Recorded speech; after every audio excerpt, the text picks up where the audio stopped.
हे आहे ठोकशाही न्यूज 24, जिथे आवाज दाबला जात नाही, अन्यायाविरुद्ध वाचा फोडणारे. अवैध धंदे मोडून काढण्यासाठी लवकरच विशेष हेल्पलाईन. तक्रारदाराची ओळख राहणार गुप्त. पालकमंत्री डॉक्टर राधाकृष्ण विखे पाटील. जिल्ह्यात कायदा व सुव्यवस्था अधिक मजबूत करण्यासाठी आणि गुन्हेगारी प्रवृत्तींना मिळणारा आश्रय पूर्णपणे नष्ट करण्यासाठी प्रशासन कटिबद्ध आहे. नागरिकांच्या मनातील भीती दूर करून त्यांना थेट प्रशासनाशी जोडण्याच्या उद्देशाने लवकरच एक विशेष हेल्पलाईन क्रमांक सुरू करण्यात येईल. या हेल्पलाईनद्वारे तक्रार करणाऱ्या नागरिकाची ओळख पूर्णपणे गुप्त ठेवून दोषींवर कठोर कायदेशीर कारवाई केली जाईल, अशी ग्वाही राज्याचे जलसंपदा मंत्री तथा जिल्ह्याचे पालकमंत्री डॉक्टर राधाकृष्ण विखे पाटील यांनी दिली. कोपरगाव तालुका पोलीस ठाण्याच्या नूतन इमारतीचे आणि पोलीस अधिकारी व कर्मचाऱ्यांसाठी बांधण्यात आलेल्या 64 निवासस्थानांच्या लोकार्पण सोहळ्यात ते बोलत होते.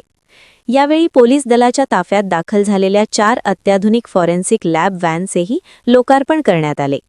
या कार्यक्रमास आमदार आशुतोष काळे, माजी आमदार स्नेहलता कोल्हे, पोलीस अधीक्षक सोमनाथ घारगे यांच्यासह अनेक मान्यवर उपस्थित होते.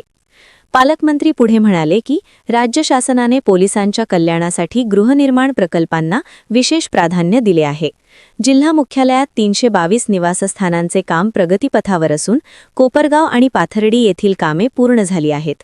समृद्धी महामार्ग आणि राष्ट्रीय महामार्गांमुळे वाढणारी अंमली पदार्थांची तस्करी आणि गुन्हेगारी रोखण्यासाठी पोलीस दलाचे मनुष्यबळ वाढवणे गरजेचे आहे. त्यासाठी 500 अतिरिक्त पोलीस कर्मचाऱ्यांची मागणी शासनाकडे करण्यात आली आहे. जिल्ह्यातील गुन्हेगारीवर नियंत्रण मिळवण्यासाठी सीसीटीव्ही यंत्रणेचे जाळे विस्तारले जात असून सर्व महाविद्यालयांच्या परिसरात कॅमेरे बसवण्याचे नियोजन जिल्हा नियोजन मंडळामार्फत करण्यात आले आहे. ग्रामपंचायतींनीही लोकसहभागातून आपापल्या गावात सीसीटीव्ही बसवून सुरक्षा वाढवावी, असे आवाहन त्यांनी केले. गुन्ह्यांचा तपास जलद व्हावा आणि पुराव्यांची छेडछाड होऊ नये यासाठी उपविभागीय स्तरावर उपलब्ध करून दिलेल्या फॉरेन्सिक व्हॅन मैलाचा दगड ठरतील, असा विश्वासही त्यांनी व्यक्त केला. आमदार आशुतोष काळे यांनी तालुक्यातील अवैध दारू विक्री व इतर बेकायदेशीर धंद्यांवर कठोर कारवाईची मागणी केली. पोलीस ठाण्याच्या सुसज्ज इमारतीमुळे पोलीस दलाची कार्यक्षमता वाढेल, असेही त्यांनी नमूद केले. कार्यक्रमाच्या शेवटी प्रातिनिधिक स्वरूपात पोलीस कर्मचाऱ्यांना घरांच्या चाव्या सुपूर्द करण्यात आल्या. पोलीस अधीक्षक सोमनाथ घारगे यांनी प्रास्ताविक केले, तर पोलीस निरीक्षक संदीप काळे यांनी उपस्थितांचे आभार मानले. ठोकशाही न्यूज 24 साठी धामोरी प्रतिनिधी दत्तात्रय घुले.